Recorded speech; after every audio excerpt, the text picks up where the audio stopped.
Welcome to a new and very strange world of nature. It's been taken over by the weird subatomic particles of quantum physics.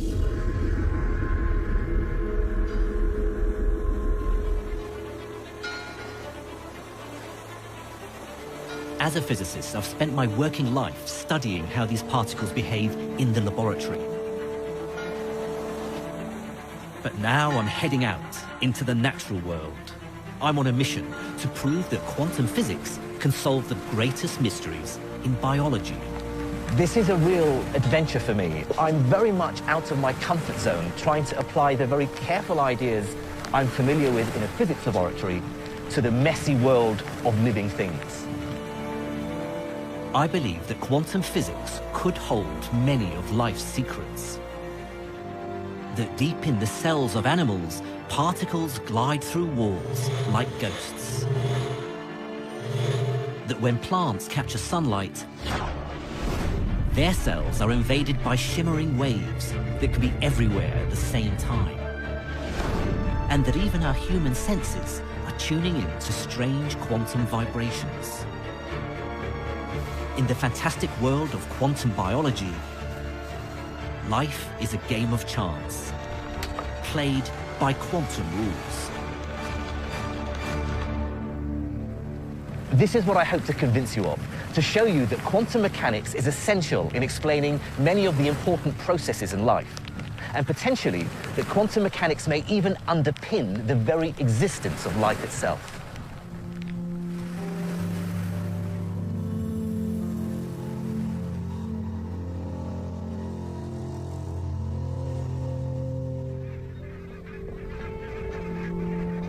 My quest begins with one of the most majestic sights in nature: migration. Every winter, barnacled geese arrive right on cue at the same Scottish river. The end of an epic 2,000-mile voyage from Svalbard, high above the Arctic Circle. Of course, many birds head south for winter, then back home for summer. But for decades, exactly how birds navigated with such accuracy was one of the greatest mysteries in biology. So the most recent discovery has caused a sensation. In the past few years, one species of bird has helped create a scientific revolution. I was one of many physicists who were shocked to discover that it navigates using one of the strangest tricks in the whole of science. It utilizes a quirk of quantum mechanics, one that bamboozled even the greatest of physicists, from Richard Feynman to Albert Einstein himself. So you might be surprised to discover the identity of this mysterious creature. Say hello to the quantum robin.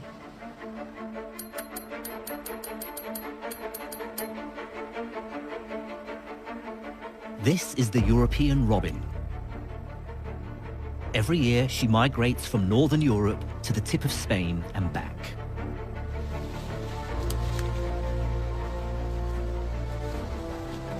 In this laboratory in the woods, biologist Henrik Moritzen is trying to solve the mystery of how she does it. But he's found himself in my world, the strange world of quantum mechanics. Quantum mechanics describes the very weird behavior of subatomic particles.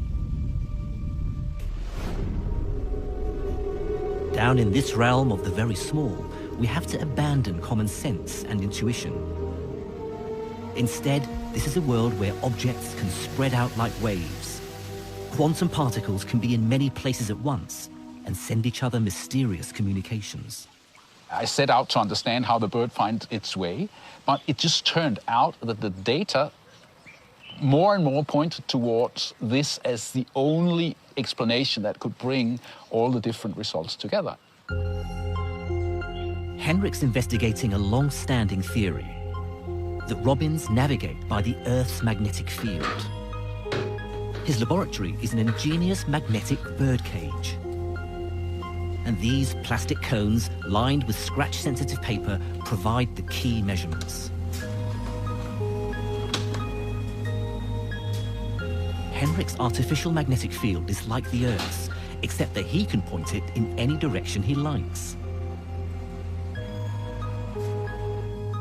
Inside their cones, the robins always respond to the field, leaving scratches in a single direction. The big mystery is how. The Earth's magnetic field is incredibly weak, far too weak for any living creature to detect. But Henrik has found an intriguing clue by giving the quantum robin a mask. We have a little leather hood, similar to what you put on a falcon, you know, but just for robin. And you have then a hole in front of one eye or a hole in front of the other eye. But what we can see is that if you cover up the right eye, you turn off the magnetic compass processing in the left part of the brain. If you cover up this eye, you turn the compass off in this part of the brain. The robin's magnetic compass seems to be in her eyes. I can show you what's going on using my own eye. Now, we use our eyes for vision, but we also have a second light detecting mechanism. If I shine this torch into my eye, you can see that my pupil closes down. It's basically a defense mechanism to protect my eyes. My eye is responding to particles of light, or photons. The energy provided by the photons is clearly enough to activate chemical reactions. After all, that's what controls my eye muscles. Light must be causing similar chemical reactions in the robin's eyes. In fact, it's the power supply for a unique form of magnetic compass inside her cells, in the weird world of subatomic particles. A place where only quantum physics can explain what's going on. To see why, imagine the chemical reactions in the robin's eye taking place in mountains and valleys of energy. To get a reaction to start, you have to push molecules to the top of a mountain. Thanks to Henrik's experiments, we now know that light does most of the hard work. But when it reaches the very peak, the molecule becomes incredibly sensitive to the slightest touch. The key point here is that the robin's chemical compass is now balanced on an energy peak between two valleys. Going one way produces one set of chemical products, the other a different set. Now, even a tiny change in the Earth's magnetic field can tip the molecule over the top. But the way this happens defies common sense. The final piece of the puzzle depends on one of the truly mind-boggling ideas in physics. But don't worry if you find it hard to understand. Even Albert Einstein called it spooky. The idea is called quantum entanglement. It involves particles that seem to communicate faster than the speed of light. In 1935, Einstein published a famous paper arguing that it was impossible. But Einstein was wrong. In recent years, extremely delicate experiments have shown that subatomic particles really are entangled. It means they can subtly and instantaneously influence each other across space. And now it seems the same thing is going on inside the robin's eye. When a photon enters the robin's eye, it creates what's called an entangled pair of electrons. Here's how it works. Each electron has two possible states. For simplicity, I'm choosing to call them red and green. Now, here's the weird thing. Until I measure it, it's neither one nor the other, but both at the same time. Think of the electrons like spinning disks. They're simultaneously red and green.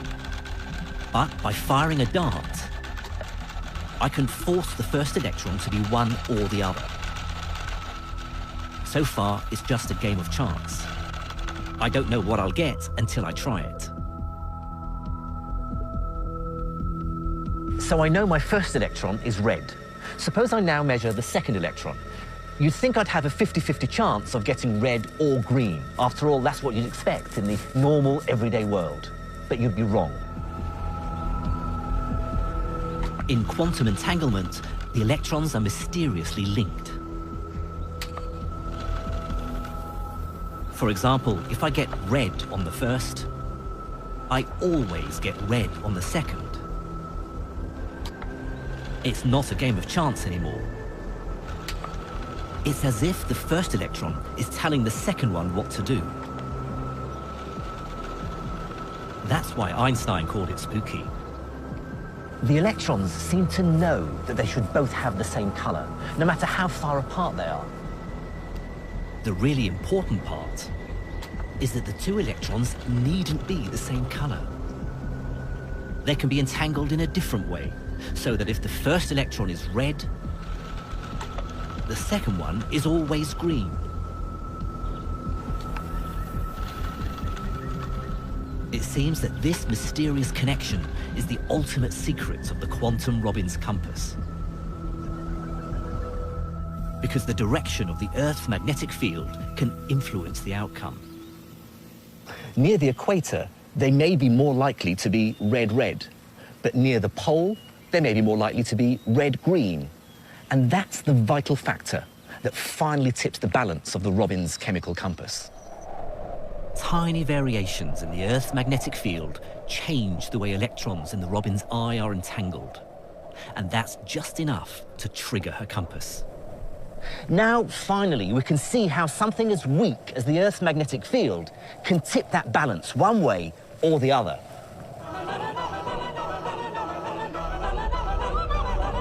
If the message changes, the chemical reaction tips a different way,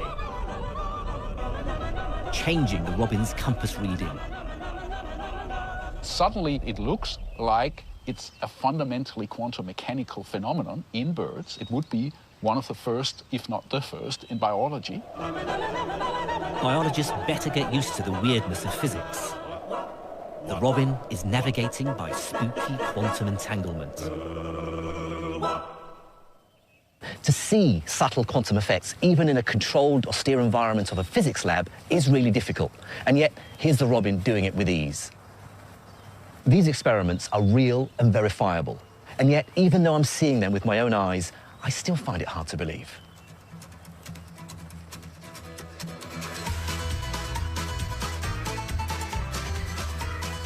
Bird navigation has brought physics and nature together as the science of quantum biology. There's a whole new world to explore. But its pioneers have found that it doesn't just affect birds. It affects every single one of us. Because the latest experiments say you're doing quantum physics right now. And believe it or not, you're doing it with your nose.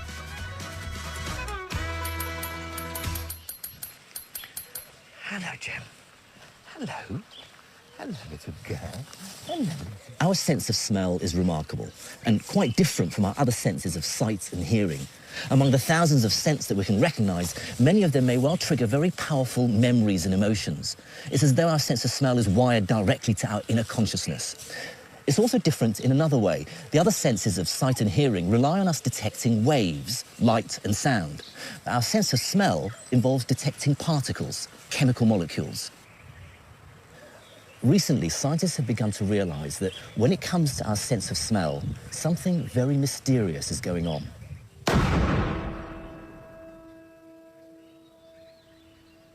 For decades, biologists thought they knew exactly how our noses sniffed out different chemicals. But physicists like Jenny Brooks think there could be a new ingredient in the mix. And it smells like quantum mechanics. A lot of people speak of the sense of smell and olfaction and the science of olfaction as being a problem that's been solved, and we know all about it. And we do know a lot about it. We know about the ingredients, we know about the equipment that we use to smell.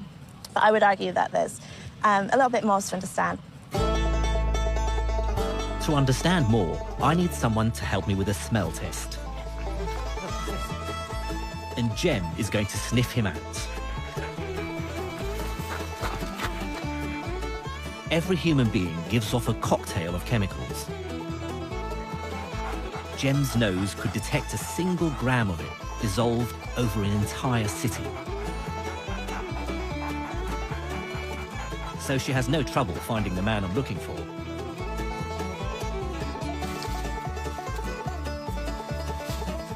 Meet Colin the gardener, a man who's used to smelling the flowers. Right then, Colin, I'm going to put your sniffing skills to the test. Cool. I've got a selection of chemicals here, and I want you to tell me what they remind you of. Okay. I'll start you off easily. Oh, that's like a minty vapor rub. It is, yeah. Sort of thing, like, yeah, this is sort of what you'd rub, menthol. menthol. Yeah. Yep. But it's that essence. Right, here's the next one. So you should be able to recognise this one. That's baking with my daughter. Mm-hmm. Icing sugar, sort of thing. Vanilla. Vanilla, yeah. When our noses detect a chemical, they fire a nerve signal to our brains. But different chemicals create different sensations. The standard explanation for this is to do with the shape of the molecules. The conventional theory that goes back to the 1950s says that the scent molecule has a particular shape that allows it to fit in to the receptor molecules in our nose. If it has the right shape, it's like a hand in a glove or a key in a lock. In fact, it's called the lock and key mechanism. With the wrong shape, it won't fit into the receptor. But with the right shape, it fits into the receptor, triggering that unique smell sensation. Different receptors are wired to different parts of our brains. So, when a menthol molecule locks into its specific receptor, it triggers that minty fresh sensation. But the lock and key theory has always had a problem. And Colin's next test will show you why. OK, how about this one? Quite a strong smell. Oh, that's yeah. What does it remind you of? What does it conjure up? What memories? I think Christmas cake. Yeah, marzipan. Yeah, that's it. Yep. It's almonds. Very, yeah. Colin identified the smell of marzipan or almonds. In fact, it's due to a scent molecule called benzaldehyde. What I didn't give him to smell was this other chemical, cyanide. Both benzaldehyde and cyanide have the same smell. They both smell of almonds. But these molecules are both very different shapes. So the lock and key mechanism as an explanation for how we smell can't be the whole story. So why would two molecules with different shapes smell the same? Quantum biology has a head-spinning explanation. It says our noses aren't smelling chemical molecules. They're listening to them. It's not just the shape of a scent molecule that matters. Let's take a closer look at this model of a cyanide molecule. The white ball here is a hydrogen atom, and the grey sticks are the bonds that hold it together with the carbon and nitrogen. But the reality isn't as simple as that. I can give you a better sense of what's going on if we look at this larger white ball. You see, atoms don't just sit still. The bonds that hold them together are like vibrating strings. And that gives us a whole new way of thinking about smell. The bizarre new quantum theory of smell is all about vibrating bonds.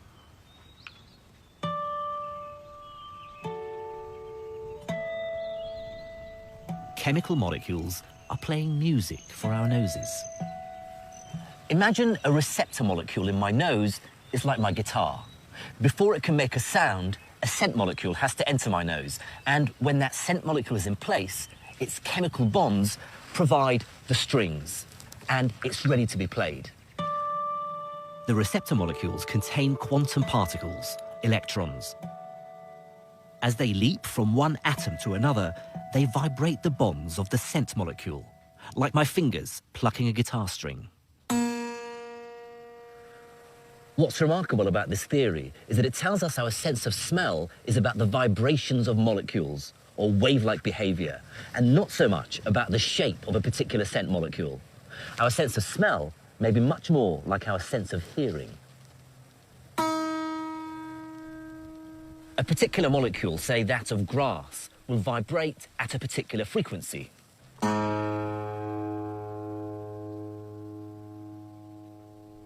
But a different molecule, say that of mint, will vibrate at a different frequency.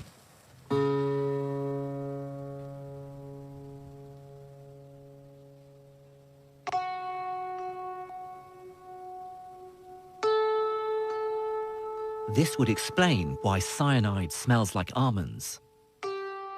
The two molecules have different shapes, but their chemical bonds just happen to vibrate at the same frequency. The quantum vibration in the odorant is almost literally like a particle of sound. So yeah, we're saying that the process of smell could be exactly like an acoustic resonance event. It could be very analogous to hearing and seeing, actually. But can we really be listening with our noses? A bizarre theory needs a bizarre experiment to test it. Here's how it works. This molecule has a musky aroma, like perfume. But if the theory is right, then I should be able to change its smell by changing its vibrations. The musky molecule contains lots of hydrogen atoms like this, bonded to carbon atoms. But what if I were to replace all these atoms with a different form of hydrogen called deuterium? Now, it won't change the shape of the molecule, but it will change the way it vibrates. And here's why. Deuterium is twice as heavy as normal hydrogen, and so it vibrates more slowly. Now, different vibrations mean different smells. So if I were to make a new form of this chemical, all packed with deuterium atoms instead of normal hydrogen, it should smell different. Quantum biologists found a unique way to carry out this experiment.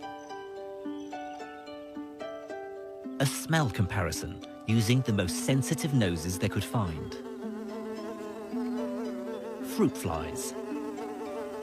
First, the flies were trained to avoid the modified version of the musky molecule. To be honest, I haven't got a clue how you go about training a fruit fly, but apparently you can. In the laboratory, the flies had to pass through a kind of maze. They were then given a choice.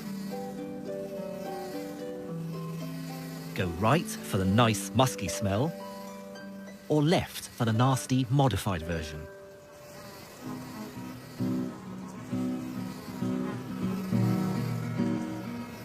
They could definitely smell the difference. They always preferred the original and turned right.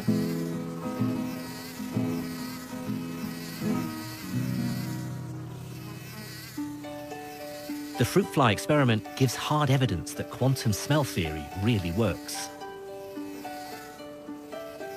But ultimately, it works in harmony with the lock and key theory. First, the scent molecule fits into the receptor. Then those molecular vibrations take over. Incredible as it seems, flies, humans, and dogs may be smelling the sound of quantum biology. Our sense of smell is fascinating and mysterious as it is. But to think that when I encounter a particular scent and that sets off a whole wave of memories and emotions in my mind, that it's underpinned, that it's triggered by quantum mechanics, I think makes it even more remarkable.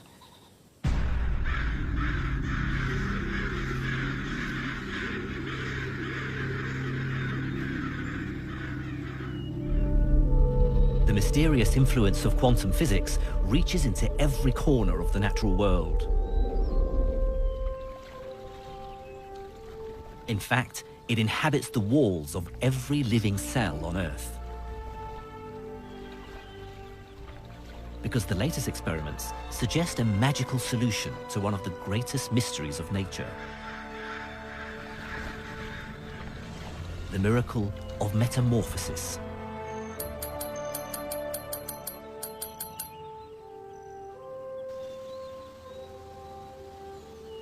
The transformation of a tadpole into a frog has never been fully explained.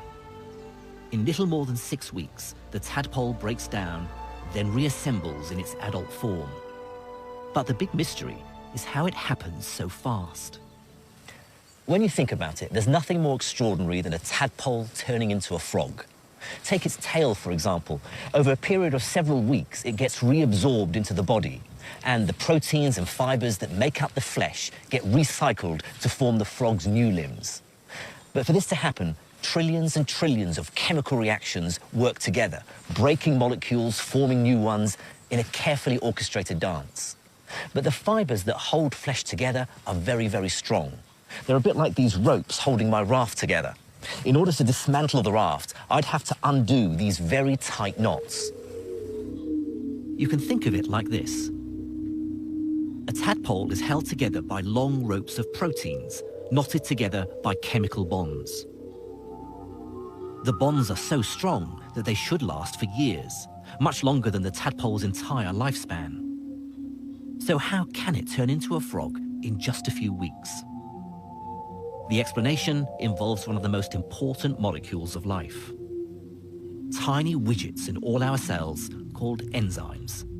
The enzymes are the actual machinery of the cell. They're actually the little machines inside cells that do the chemical transformations that are involved in everyday life. They're absolutely crucial. And the reason they're so crucial is because what they're able to do is to accelerate chemical reactions by enormous amounts. Let me show you just how quickly enzymes get to work.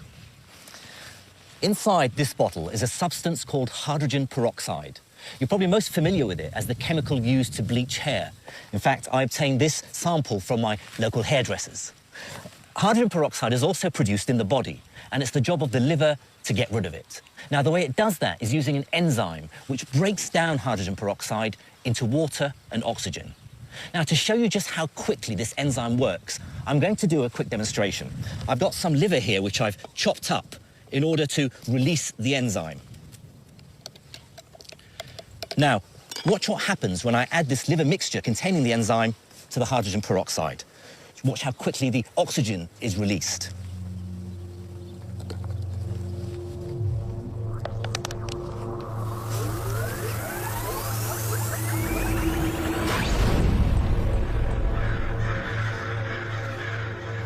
Just 100 grams of liver fired my rocket nearly 20 feet. Liver enzymes make the breakdown of hydrogen peroxide incredibly efficient. It happens 1 trillion times faster. That's 1 million times faster than it would otherwise. In metamorphosis, it's enzymes that dismantle the tadpole's tail. And that means breaking down an incredibly tough protein called collagen. Collagen is one of the most important proteins for the biological world. It's the protein which actually gives that resilience, that elasticity to tendons, to cartilage, and of course to our skin as well. And in the tail of the tadpole, it provides the kind of scaffold, right, that supports that structure. Now, when the tadpole is transformed into the frog, what you need to do is to essentially have an enzyme, collagenase, which will literally snip the collagen down into small pieces and thereby take that scaffold apart. But how do enzymes break chemical bonds apart so incredibly fast? Let me show you why it's a problem only quantum biology can solve. Think of it this way.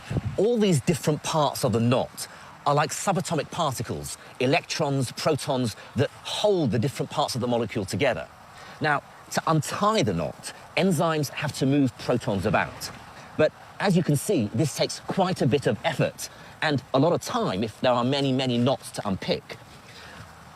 Physicists have a fancy way of saying, put in effort to get something done. They say you have to overcome an energy barrier.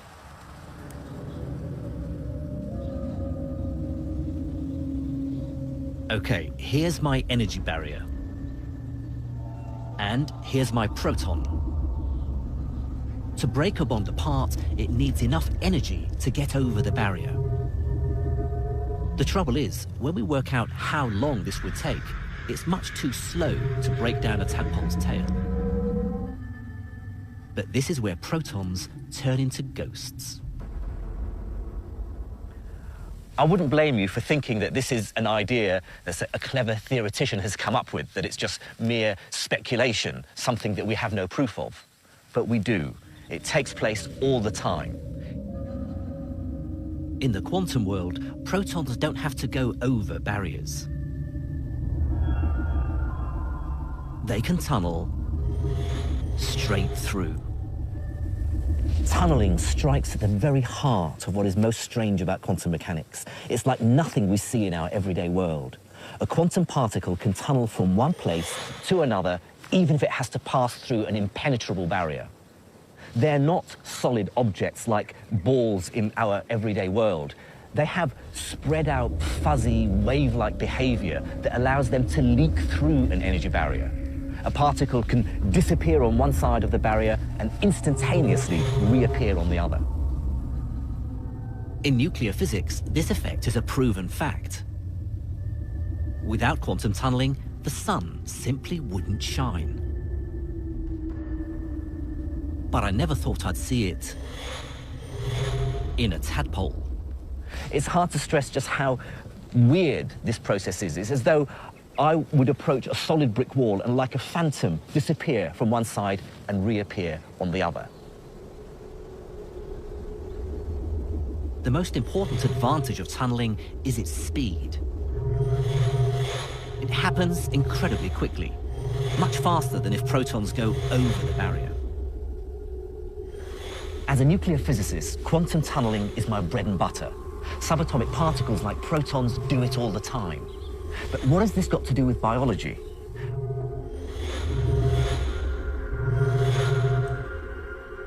The answer is that without quantum ghosts, the metamorphosis of a tadpole would be impossible. Remember, chemical bonds are basically knots. Tunneling unties them fast. Have a look at these two knots. Now, on the face of it, they look identical, but there's a subtle difference. This knot has the two short ends of the rope on the same side, whereas this one has the two short ends on opposite sides. Now, you'd think that wouldn't make a difference, but it does. You see, this knot is very hard to break, whereas this one is easy. Quantum tunneling turns strong knots into weak ones. So, in a tadpole, the entire collagen scaffold breaks apart easily. And finally, other enzymes rebuild it in the shape of a frog. The quantum tunneling of particles is one of those weird features of the subatomic world that a physicist like me is very familiar with. After all, it's responsible for radioactive decay, and it goes on inside the sun. It's the reason why the sun and all stars shine.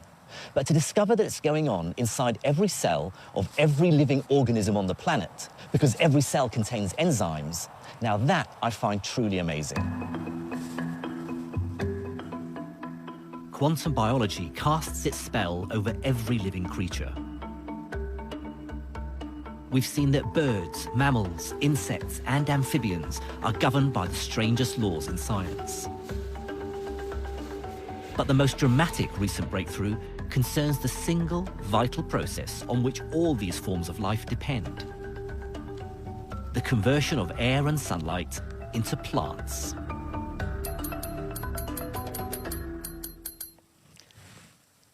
This fine specimen is a Larix decidua, or European larch. It's about 100 feet high, and right at this moment, passing just this side of the planet Venus, is a bullet with this tree's name on it. The bullet is a photon, nearing the end of its long journey from the sun. Its ultimate destiny is to kick-start a series of chemical reactions that underpins all life on Earth. Photosynthesis. Every second of every day, 16,000 tons of new plant life are created on Earth. And for me, it's incredible to think that our existence on this planet depends on what happens in the next trillionth of a second.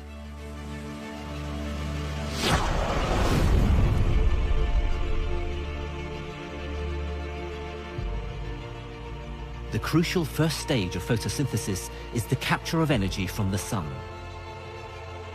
It's nearly 100% efficient, vastly superior to any human technology. But the way that every plant on Earth achieves this is one of the great puzzles in biology. When it turned out that quantum weirdness might hold the answer, physicists could hardly believe it. It was like a revelation. It was very exciting because I was used to work on problems that were quite abstract. experiments, I'm a theoretician, but I always related my theory to experiments that were very clean in the lab, things that you can control. But now finding out that the things that I knew can help me to understand better how nature works, really, I don't know, scientifically, it was like a new inspiration to my life as a scientist. So I really, I would say, I fell in love with this field. Textbook biology says the color of green plants comes from chlorophyll molecules. Inside the living cells, they absorb light from the sun. This energy is then transferred incredibly quickly to the food-making factory at the heart of the cell. The entire event takes just a millionth of a second. When the photon hits the cell, it knocks an electron out of the middle of a chlorophyll molecule. This creates a tiny packet of energy called an exciton.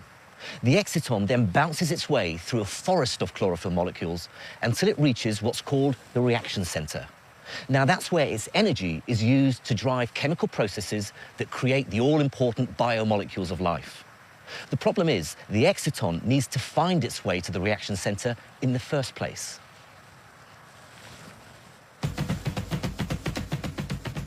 Textbook biology can't explain how the exciton does this. Because, of course, it doesn't know where it's going. It just bounces around like a pinball in a process called a random walk. Sooner or later, it'll pass through every single part of the cell. But this isn't the most efficient way to get around. Because when the exciton eventually does reach the reaction center, it's by pure chance. If the exciton just blindly and randomly hops between the chlorophyll molecules, it would take too long to reach the reaction center and would have lost its energy as waste heat. But it doesn't. Something very different must be going on.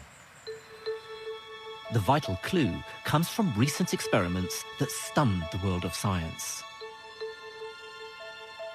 Chemists fired lasers at plant cells to simulate the capture of light from the sun. They confirmed the exciton wasn't bouncing along a haphazard route through the cell. This original understanding didn't explain what we were observing in the lab. So the mystery relies in, okay, so then what is the explanation for what we are observing in the lab? The solution is that plants obey the most famous law in all of quantum mechanics: the uncertainty principle. It says you can never be certain that the exciton is in one specific place. Instead, it behaves like a quantum wave, smearing itself out across the cell. The exciton doesn't simply move from A to B. In a bizarre but very real sense, it's heading in every direction at the same time. It's spreading itself out as a wave so that it can explore all possible routes simultaneously. This strikes at the very heart of what's so strange about quantum mechanics. The exciton wave isn't just going this way or that way. It's following all paths at the same time. That's what gives it such incredible efficiency.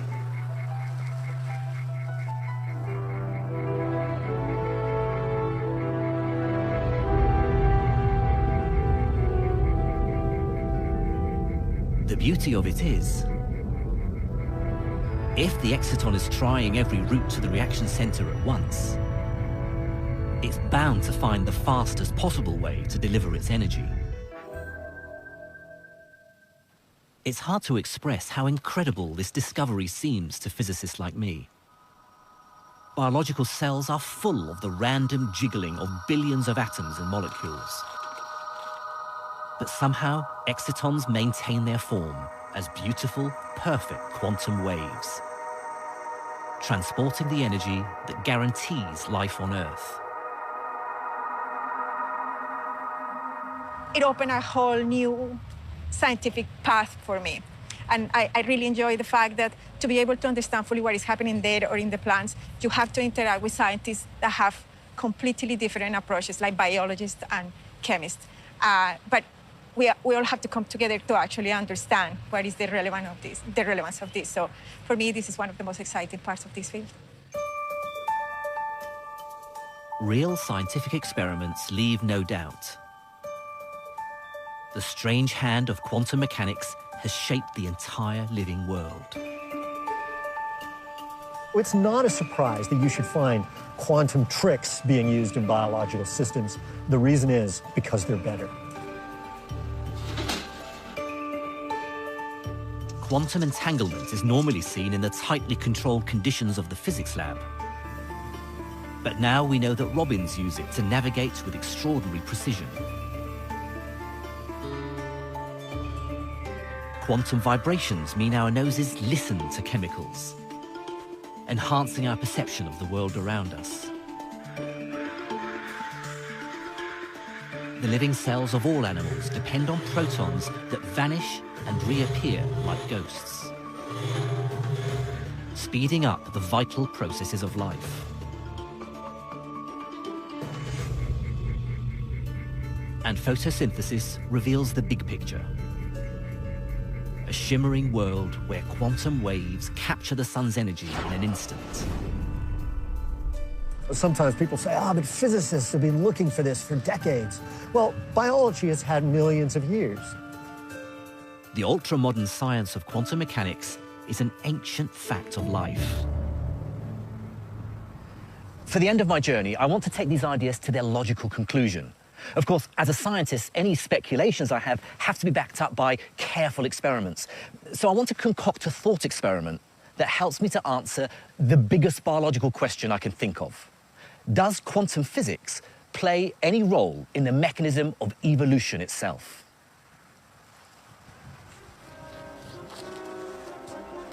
In 1859, Charles Darwin stunned the world with his theory of evolution by natural selection.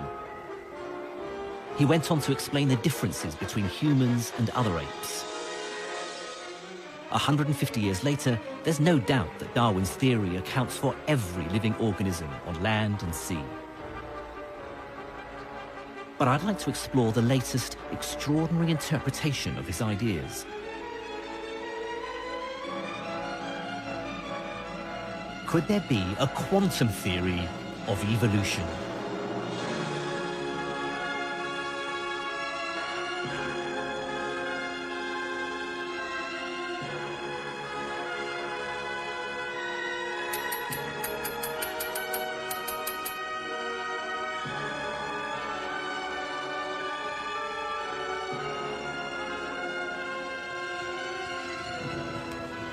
Can quantum evolution explain how the snail got its shell?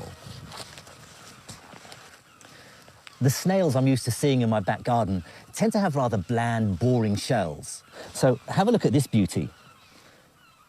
The patterns on its shell very perfectly match the lines on the stem. It's called a banded snail, Sepia nemoralis, and the pattern isn't there by accident. Come and have a look at this. Less well-adapted snails are more likely to be found here. This stone is called a thrush's anvil. The song thrush is the snail's main predator. It catches a snail and smashes its shell against the stone to get to the snail. Now, what I can see here is that there aren't many banded snail shells, suggesting that its colours camouflage it very well, hiding it from the bird. Darwin's theory says that evolution depends on variation within a species. Snails with camouflage are more likely to survive and reproduce, passing on their shells to the next generation so that the species as a whole becomes better adapted. So variation, the random differences between snails, is the driving force behind their evolution. Now, all species evolve and adapt to their environment. But the question I'd like to explore is whether quantum mechanics plays a role in this. The only way to find out is by scientific experiments. So my adventures in quantum biology finally bring me home to the University of Surrey Here in the laboratories, I'm planning a new analysis of the most celebrated molecule in science. Deoxyribonucleic acid, or DNA. Its double helix holds the genetic code for every living organism. It's a remarkable fact that Darwin himself had no idea what created variation in the species. The structure of DNA wasn't discovered until 1953 by Francis Crick and James Watson. The most famous feature of DNA is, of course, its beautiful double helix structure. But that's just scaffolding. The real genetic secret lies in between. The 4 different coloured molecules are called bases. The colour code on one side, say blue, red, blue, forms a gene that parents pass on to their offspring. A gene is a bit like a jigsaw puzzle. It fits together like this. A full strand of the double helix forms a coloured pattern. But the other strand always pairs up the same way. A blue base always goes with yellow, and green always goes with red. Because only those colours have the right shape to fit together. What Crick and Watson realised was that this provides a mechanism for passing on the genetic code. When cells reproduce, the 2 strands of DNA separate, ready to be copied. But red still goes with green, and yellow still goes with blue. So, bit by bit, the cell creates 2 new strands. 2 perfect copies of the entire genetic code. So far, there's no genetic variation. This new copy is identical to the original. But here's the interesting bit. During the copying process, something very important can happen. Sometimes mistakes creep in. They're called mutations. Let's have a look at these 2 bases here. The 2 prongs that hold them together are subatomic particles. They're protons. They're basically the bonds between the strands of DNA. These protons can jump across to the other side. If the strands split when the protons have jumped across, they find themselves in the wrong position. Now, this red base will no longer bind to a green base. Instead, it has to bond to a yellow base. Slotting this back in, we see that now this copy is no longer identical to the original because I have a yellow base here instead of a green one. We've brought in a genetic mutation. Jumping protons would change the snail's DNA. It could make a new gene for camouflage shells. The question is, how do protons jump? It's my belief that quantum spookiness can take over. Now, for these mutations to take place, the protons have to overcome an energy barrier. And if you remember what happened with enzymes, well, you can probably guess what's coming next. Protons can behave as if barriers don't exist. They tunnel straight through. But does this ghostly effect really happen? My colleagues in biology are already looking for the very first evidence of quantum mutations. Biologists didn't really even know about quantum mechanics, so when you tell them that, particles can be in 2 places at once, they kind of say, well, not in my cells, they can't. Our experiment involves samples of bacteria. The first sample is prepared in normal water, containing hydrogen nuclei, or protons. When the bacteria reproduce, we simply count the mutations. But if our theory is correct, then we should be able to change the rate at which mutations occur. Remember how we tested the quantum theory of smell? What if I replace the proton with its big brother, the deuteron? This is the nucleus of an atom of deuterium. Now, crucially, a deuteron is twice as heavy as a proton, and this should influence how easy it is for the deuteron to quantum tunnel. Quantum mechanics is full of surprises. Protons tunnel easily. Deuterons don't. These heavier particles are much more likely to bounce straight back. So the second sample of bacteria is prepared in heavy water, which is full of deuterons. Our theory says you should get far fewer mutations.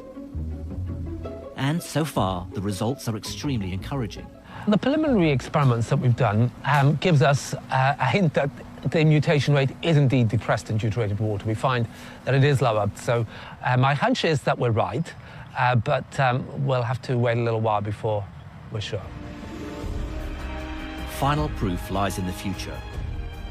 Even if we're right, quantum tunneling is a rare form of mutation.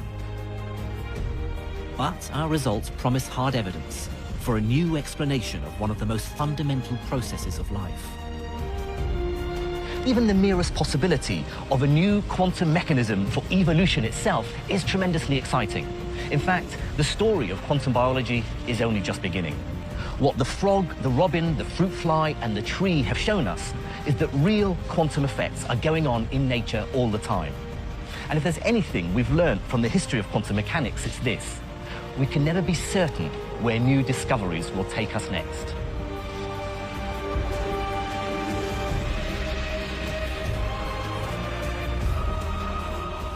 Quantum biology is a revolution in science. But it's time I got back to the physics department.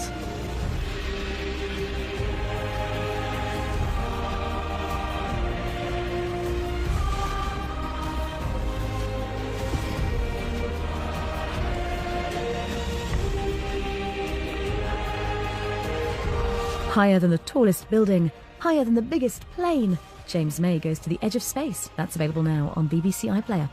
Next year on BBC4, though, we're uncovering the truth about meteors with Horizon.